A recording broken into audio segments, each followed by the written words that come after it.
Assalamualaikum warahmatullahi wabarakatuh.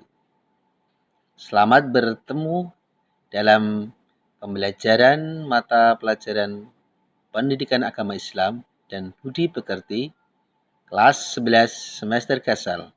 Bagian pertama, menapaki kehidupan yang benar bersama Kitabullah.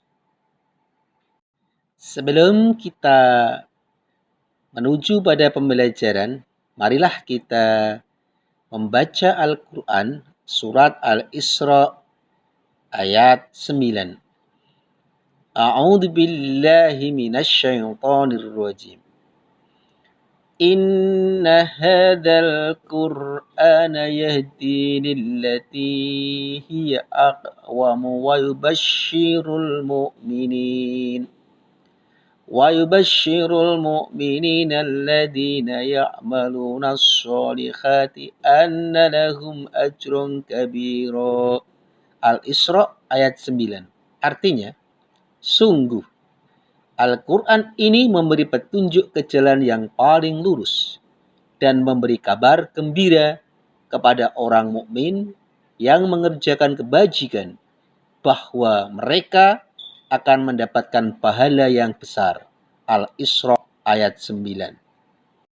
Surat Al-Baqarah ayat 23. Wa in kuntum fi raibim mimma nazzalna ala abdina fa'tu bi suratin min mislihi wad'u syuhata'akum min dunillahi in kuntum shadiqin. Al-Baqarah ayat 23.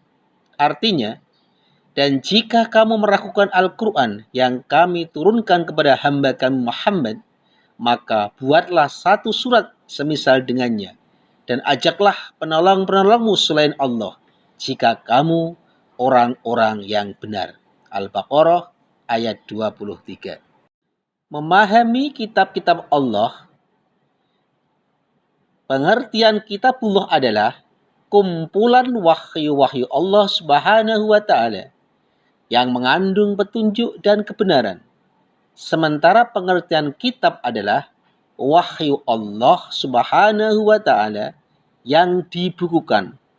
Makna lain dari kitabullah adalah ajaran Allah Subhanahu wa Ta'ala yang diwahyukan kepada nabi atau rasul yang merupakan ketetapannya dan himpunan petunjuk yang ditulis dan dibukukan.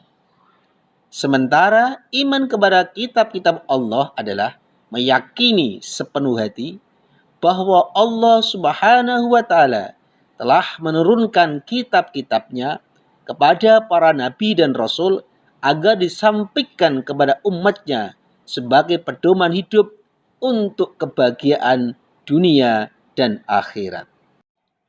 Makna beriman kepada kitab-kitab Allah Subhanahu wa Ta'ala berarti meyakini bahwa satu, Allah Subhanahu wa Ta'ala telah menurunkan 4 kitab suci, yakni Zabur, Taurat, Injil, dan Al-Quran. Yang kedua, meyakini bahwa Al-Quran menjadi kitab suci yang diturunkan terakhir yang membenarkan sebagian ajaran sekaligus korektor terhadap ajaran kitab suci sebelumnya. Yang ketiga, meyakini bahwa Al-Quran menjadi kitab suci yang masih terpelihara, utuh, dan asli, tidak ada perubahan sedikit pun. Hubungan Al-Quran dengan kitab suci lainnya. Yang pertama, Al-Quran menjadi tolak ukur atau barometer kebenaran terhadap kitab-kitab sebelumnya. Sebaliknya, Al-Quran juga menjadi saksi atas kesalahannya, sehingga fungsi lain Al-Quran adalah menjadi pemelihara. Surat Al-Ma'idah ayat 48. Yang kedua, menjadi solusi menjawab dan menjelaskan perbedaan atau perselisihan yang muncul di antara para penganut agama. Al-Quran Surat An-Nahl ayat 64. Yang ketiga, menjadi koreksi isi kitab suci sebelumnya yang sudah diubah sendiri oleh pemeluknya dengan berbagai kepentingan duniawi dan oleh manusia yang ingkar, antara lain keyakinan tentang Trinitas. Keyakinan ini ditolak dengan keras oleh Al-Quran sebagaimana isi kandungan surat Al-Ma'idah ayat 73. Tentang kedudukan dan penyaliban Nabi Isa alaihissalam terdapat dalam surat Ali Imran ayat 49 sampai 59 dan surat An-Nisa ayat 157 sampai 158. Perbedaan Al-Quran dengan kitab suci lainnya. Yang pertama, Al-Quran menjadi satu-satunya kitab suci yang masih utuh dan dijamin keasliannya. Yang kedua, Al-Quran menjadi satu-satunya standar yang paling layak untuk dijadikan sebagai pedoman kebenaran bagi umat manusia karena mengandung kebenaran mutlak yang bersumber dari Allah Subhanahu wa Ta'ala. Yang ketiga, Al-Quran satu-satunya kitab suci yang ditulis sejak masa turunnya dan dihafal oleh ratusan, ribuan, bahkan jutaan umat Islam, baik itu di masa Rasulullah, sahabat, tabi'in, maupun umat Islam di masa kini. Mushaf dan suhuf.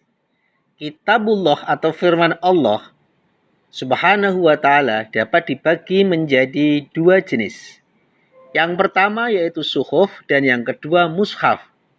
Dari segi bahasa, kata suhuf adalah kalimat tunggal atau isim mufrad dari kata sahifa, berarti lembaran yang tertulis atau sesuatu yang dibentangkan. Sepenggal kalimat yang ditulis dalam material seperti kertas, kulit, daun, atau media lainnya. Sedangkan mushaf adalah jamak dari kata masahif, berarti kumpulan-kumpulan suhuf yang dibundel menjadi satu. Suhuf adalah berarti firman atau wahyu Allah Subhanahu wa Ta'ala yang disampaikan kepada Rasulnya yang berupa lembaran-lembaran yang terpisah satu sama lain.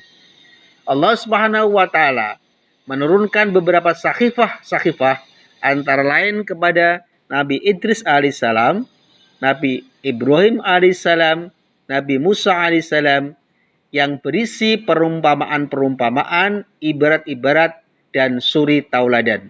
Surat Al-A'la ayat 18-19. Adapun maksud mushaf adalah pada saat ini memiliki arti lembaran-lembaran yang dikumpulkan di dalam Al-Quran yang telah dikoleksikan di masa Utsman bin Affan. Pada saat itu, setiap ayat di dalam surah telah disusun dengan rapi. Itulah sebabnya umat Islam menyebut setiap duplikat Al-Quran yang memiliki keteraturan setiap ayat dan surah disebut dengan mushaf. Demikian untuk pertemuan kali ini. Sekian. Wassalamualaikum warahmatullahi wabarakatuh. Kita nantikan untuk lanjut bagian kedua.